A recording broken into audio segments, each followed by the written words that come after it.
formation depuis un petit moment, j'ai vu apparaître des trucs comme ça, de plus en plus, où on disait DevOps is dead. Et je fais, bon, il va falloir que j'aille voir mon boss, je vais peut-être changer de métier, c'est une plateforme engineering maintenant.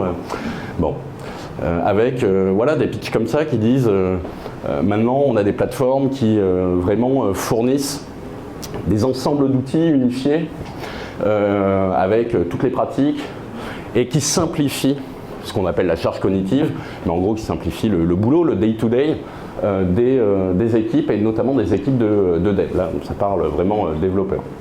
Et donc on retrouve sur The New Stack, qui est quand même bon, un site bien connu, des trucs, voilà, DevOps is dead. Et là, j'ai commencé à me questionner, à regarder un peu plus loin. Je le regardais déjà depuis plusieurs mois, mais là, je m'y suis vraiment intéressé. Premier truc, les définitions. Donc là, je suis allé voir un promoteur de la démarche Platform Engineering pour voir un peu ce qu'il dit.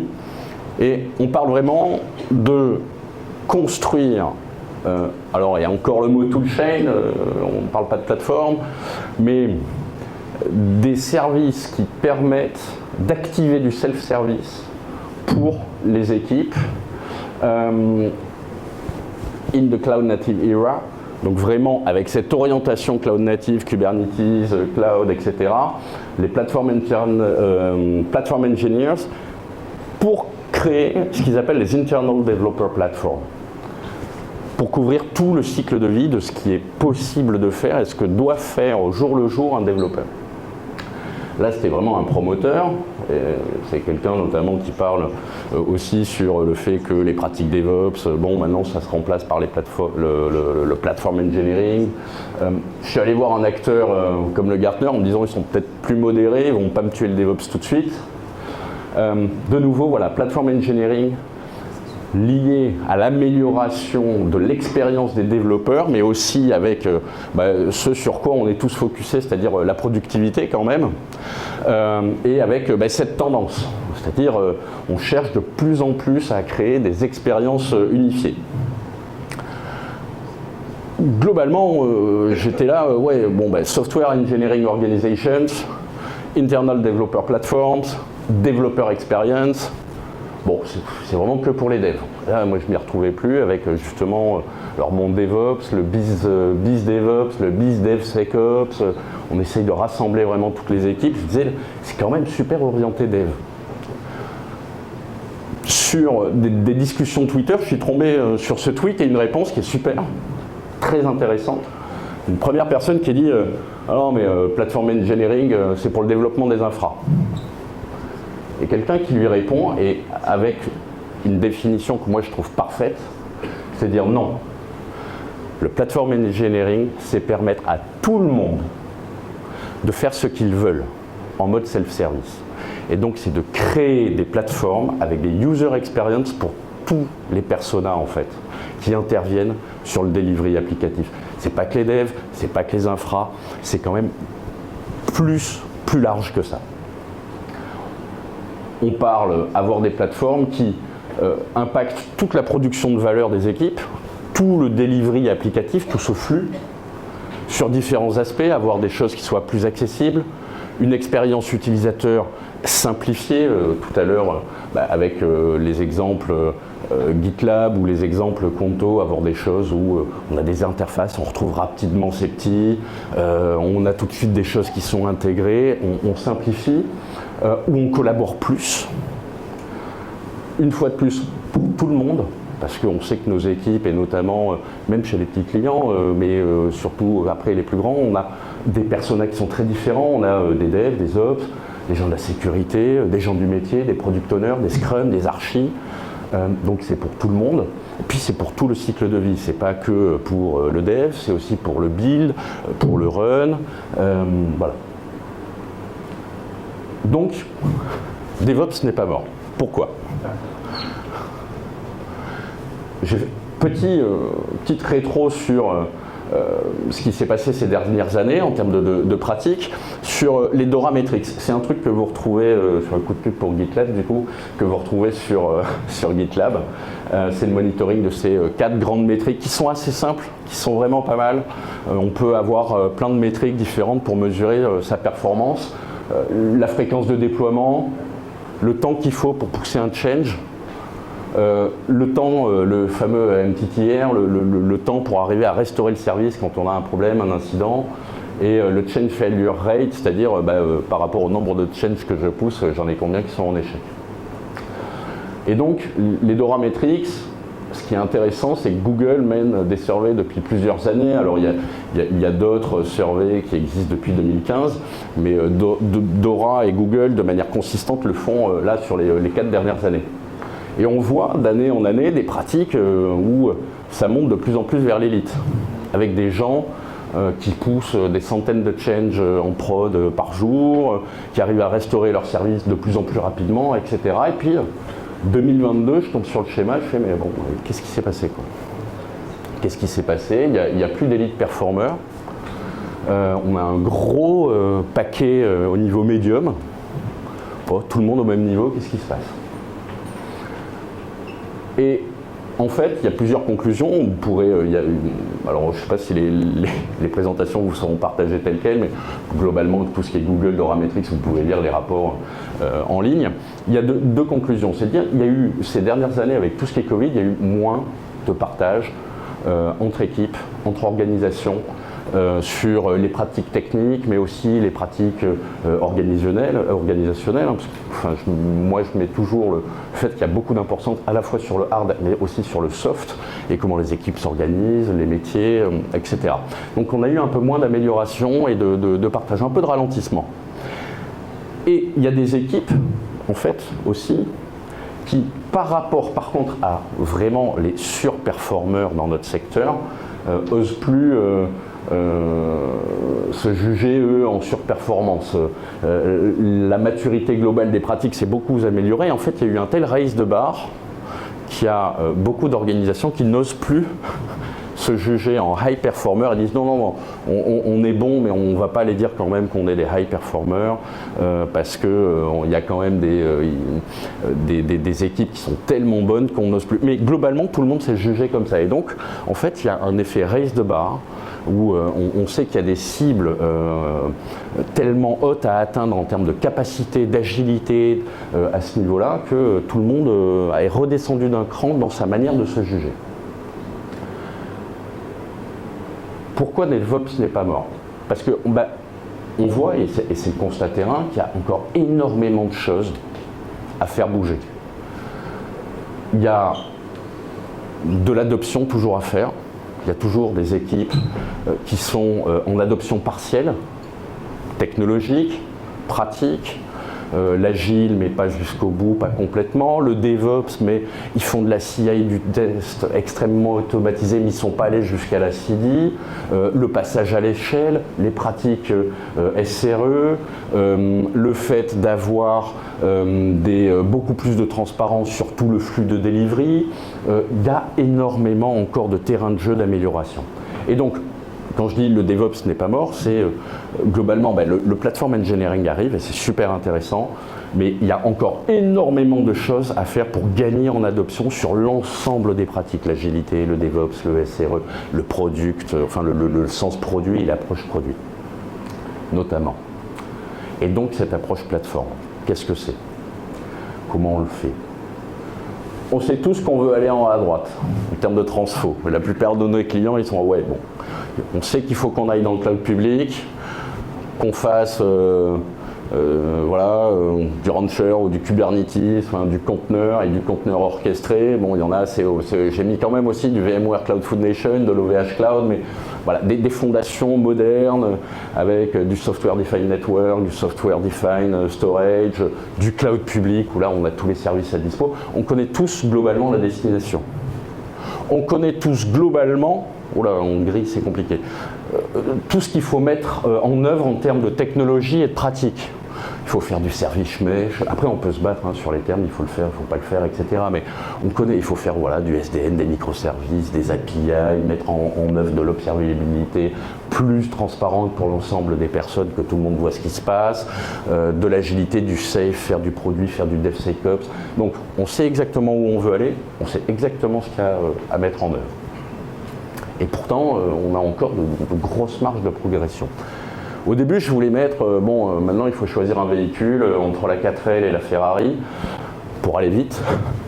En fait, je me suis dit non, parce qu'en fait, même si on y va lentement, en fait, ce qu'il me faut, c'est un bus. Parce qu'il faut embarquer tout le monde. C'est pas que 2 devs ou 2 ops au volant d'une Ferrari. Il faut embarquer toutes les équipes dans un bus pour essayer d'aller le plus rapidement, entre guillemets, mais à son rythme, dans tous les cas, au bout. Donc, qu'est-ce qui manque? Il manque un véhicule. Quelque chose qui permet à l'ensemble de l'organisation, à l'ensemble des personas des équipes, d'aller dans ces destinations-là. Donc, c'est une approche et des plateformes communes. Je reprends le slide qui a été poussé tout à l'heure dans la présentation GitLab. On parle de la complexité pour les équipes en termes de charge cognitive, etc. On parle souvent de cette complexité pour les devs, mais en fait c'est valable pour tout le monde. Vous avez de plus en plus de projets à mener, c'est ce qui était expliqué parce qu'on fait de plus en plus de microservices. Avant, au tout début, quand j'étais jeune, on manipulait 5 serveurs physiques, puis on a manipulé 500 VM, maintenant on manipule 5000 conteneurs. Dès qu'on sort une feature, c'est un microservice, donc il y en a de plus en plus. Pour outiller tout ça, on a augmenté le nombre d'outils. L'effet combiné des deux, c'est cette belle exponentielle, c'est que c'est devenu super compliqué, mais en fait c'est devenu super compliqué pour tout le monde. C'est compliqué pour les devs, switcher entre tous les outils pour déployer un bout de code, savoir si ça s'est bien passé, etc. C'est devenu compliqué pour les ops, pour les SRE, voilà, dire là j'ai 147 outils à manipuler pour arriver à maintenir le service pour mes équipes applicatives. C'est devenu compliqué pour tout le monde. Donc c'est applicable aux équipes qui produisent comme celles qui consomment les services. L'équipe qui maintient la plateforme DevOps, même si j'aime pas forcément le terme, ou la plateforme de software delivery, c'est devenu compliqué pour elle, mettre à jour l'ensemble des composants avec toutes les interactions, puis les équipes de dev consommatrices, pour le chef de projet ou le product owner qui veut suivre l'ensemble de son delivery, savoir si ça se passe bien ou pas sur ces différentes teams. Voilà. Et c'est devenu compliqué, notamment, alors c'est un peu renforcé par notre culture latine, tout le monde veut son outil. À certains moments, les anglo-saxons sont un peu plus pragmatiques. Mais chaque persona veut son outil. La sécurité veut du checkmarks, les devs veulent du Jenkins, du Datadog pour faire le monitoring. Je veux mon outil. Et là où on voit qu'on a quand même un delivery qui est commun à tout le monde et un flux, on a un effet silo.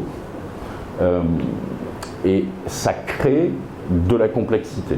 Ça crée de la complexité pour arriver à monitorer ça et à le suivre complètement de bout en bout. Ça, c'est un exemple. Dédicace à Yannick Muller qui m'avait mis le doigt sur ce schéma. On le retrouve, il y a le lien, c'est All Day DevOps, c'est Sonatype qui s'était amusé à modéliser ce que pouvait être une architecture de référence DevSecOps. Voilà, tout le monde va se coucher, on a déjà mal à la tête, c'est compliqué à utiliser, c'est compliqué à maintenir. Par contre, il y a tout. Il y a tout est là. Mais c'est juste un enfer. C'est un enfer. Mais pourtant, on obtient ça, hein. On y arrive rapidement. Et Dieu sait que pourtant, j'ai beaucoup bossé en télécom et puis dans des petites boîtes à mon début. J'adore l'open source. J'adore l'open source. Mais on produit ça à certains moments avec de l'open source, des solutions éditeurs, etc. Et une complexité de manière générale, c'est affreux. C'est pas manageable dans le temps, pour des trucs tout simples, en termes RH, turnover des équipes dans le temps. Non mais moi je veux pas travailler avec vous, c'est ça votre plateforme, je veux pas travailler avec vous.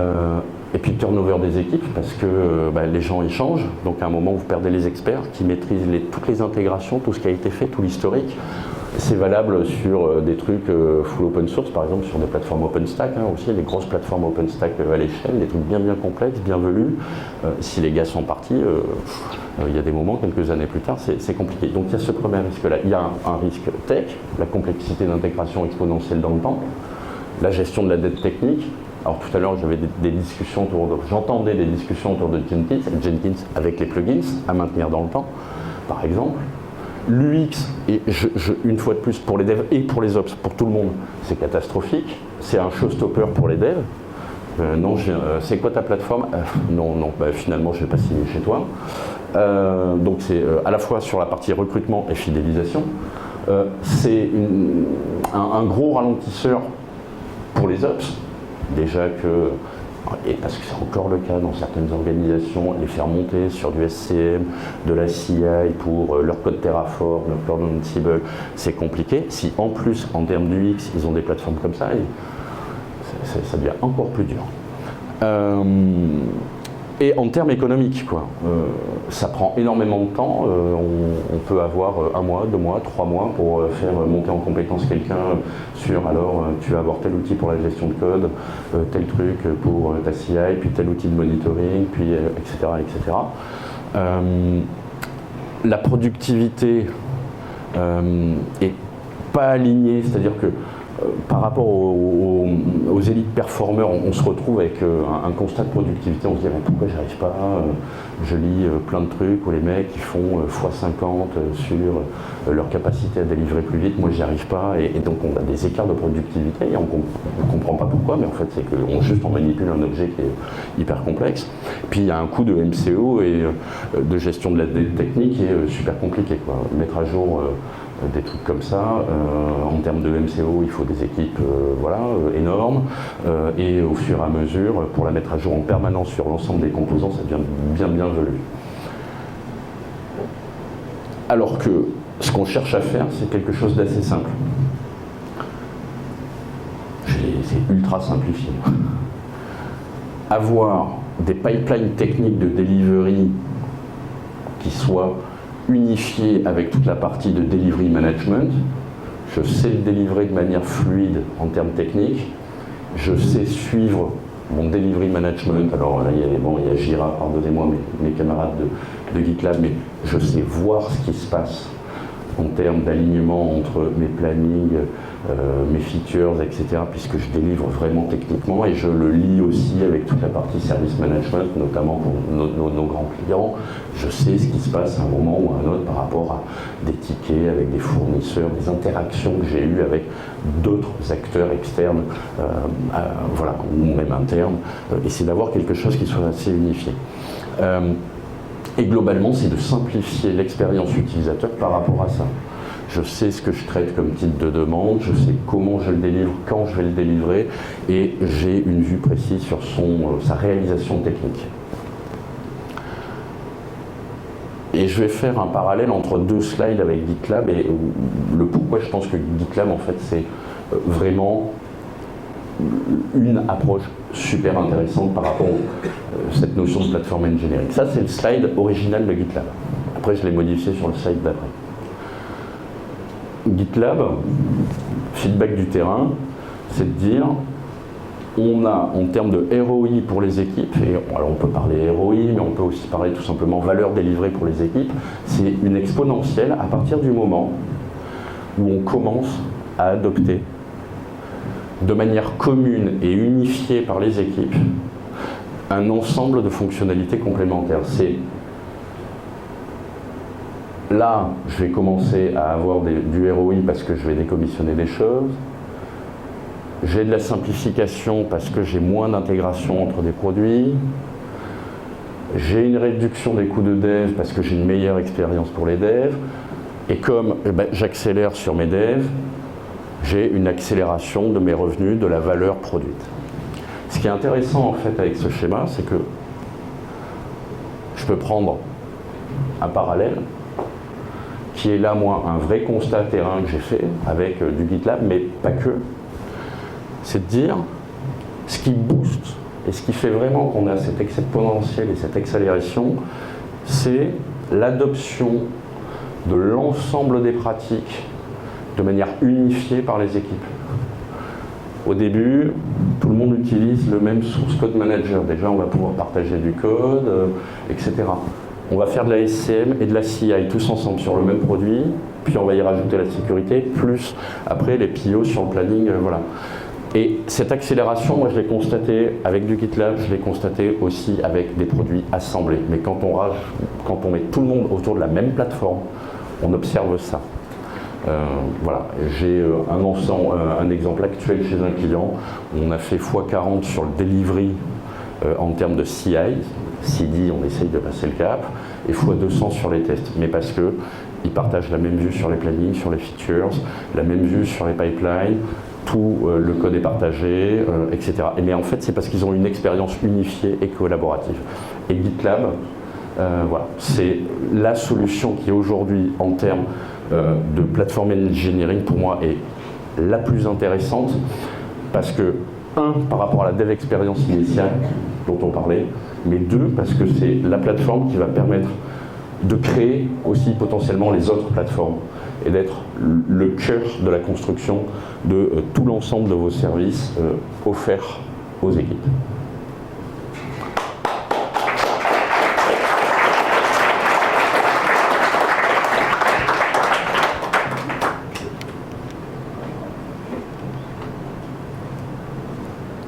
Any questions?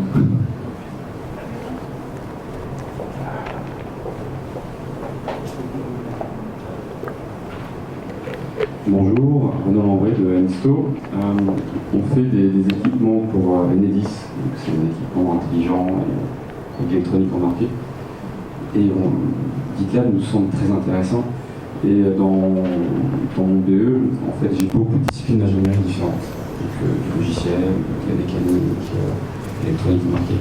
Là, vous avez dit quelque chose qui m'intéresse, c'est a priori, vous arrivez à coordonner des livrables, je comprends, des équipes différentes, donc, qui peuvent collaborer. Comment faites-vous? Alors, je vais prendre l'exemple avec GitLab et par rapport à ce qui a été dit tout à l'heure aussi, une remarque sur, par exemple, GitLab Pages.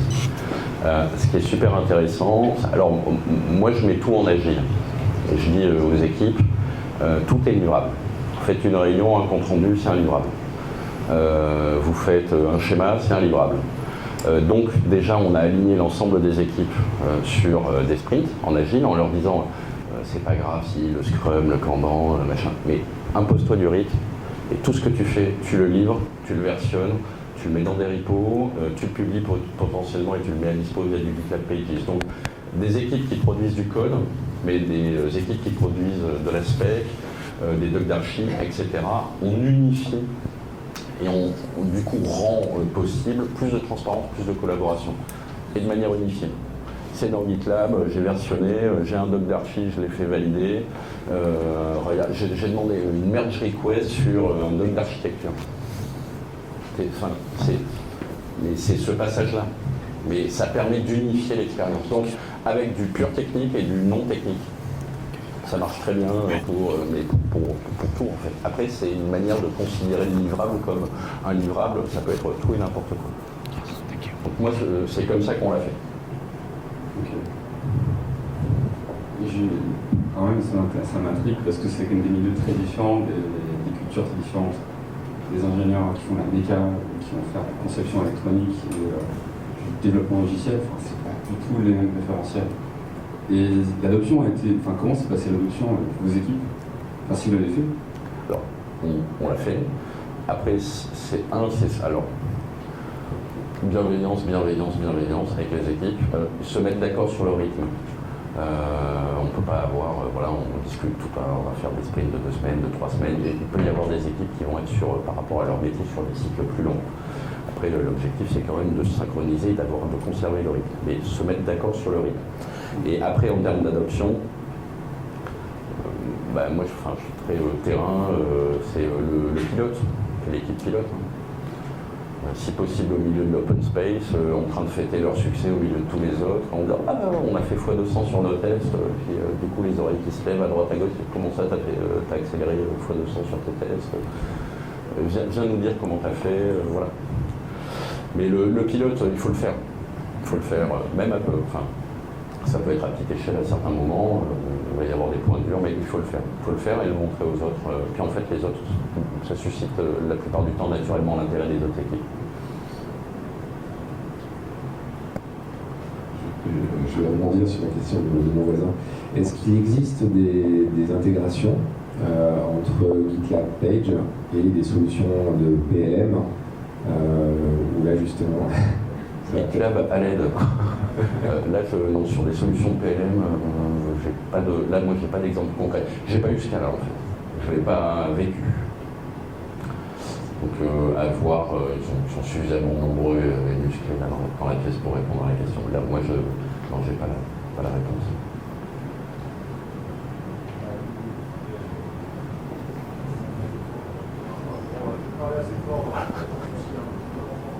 M'intéressait, c'est de savoir quelles sont les grosses structures que des motifs à accompagner justement dans cette modification, parce que là on voit bien utiliser GitLab comme source de vérité. Ce que je trouve super intéressant, ça permet de faire pas mal de rationaliser, désolé, la rationalisation des coûts, ça intéresse pas mal de gens pour réussir. En fait, je voudrais savoir comment vous avez fait pour accompagner des grosses structures, je veux dire, par exemple, des grosses banques, des sociétés du CAC 40. Pourquoi une grosse banque tout de suite? Parce que ce sont des mammouths. Soyons honnêtes. Alors, on a des dossiers en cours, je ne peux pas les citer puisqu'il y a du signing en cours, etc. Tout à l'heure, il y avait l'approche sur le value assessment, le value stream assessment. Nous, on a une approche en fait aussi en assessment et en cadrage, très opérationnel, où ce que je veux dire, c'est qu'on va spotter sur un temps court tout ce qui fait mal. Tout ce qui fait mal. Et après, on va discuter sur comment on peut l'améliorer et on essaye de cranter tout de suite le discours où on agit sur l'ensemble des leviers, parce qu'il n'y a pas que la partie tech, il y a tout l'accompagnement des équipes. Et sur la partie SCM, parce que là, c'est par rapport à la partie SCM, la question... La question est beaucoup plus globale en fait. C'est pas que la partie SCM. J'entends bien que le SCM est utilisé comme une source de vérité à tous les niveaux, c'est-à-dire tech et non tech. Ce qui m'intéresse, c'est de savoir si dans une grosse structure type CAC 40, vous avez réussi à faire cette migration vers un vrai succès. Je veux pas en fait de retour d'expérience. Pas sur la partie livrable non tech. C'est un shift culturel très compliqué. Sur la partie tech code, oui. Sur la partie non tech, non. Pas encore. Sur des acteurs plus petits. Merci.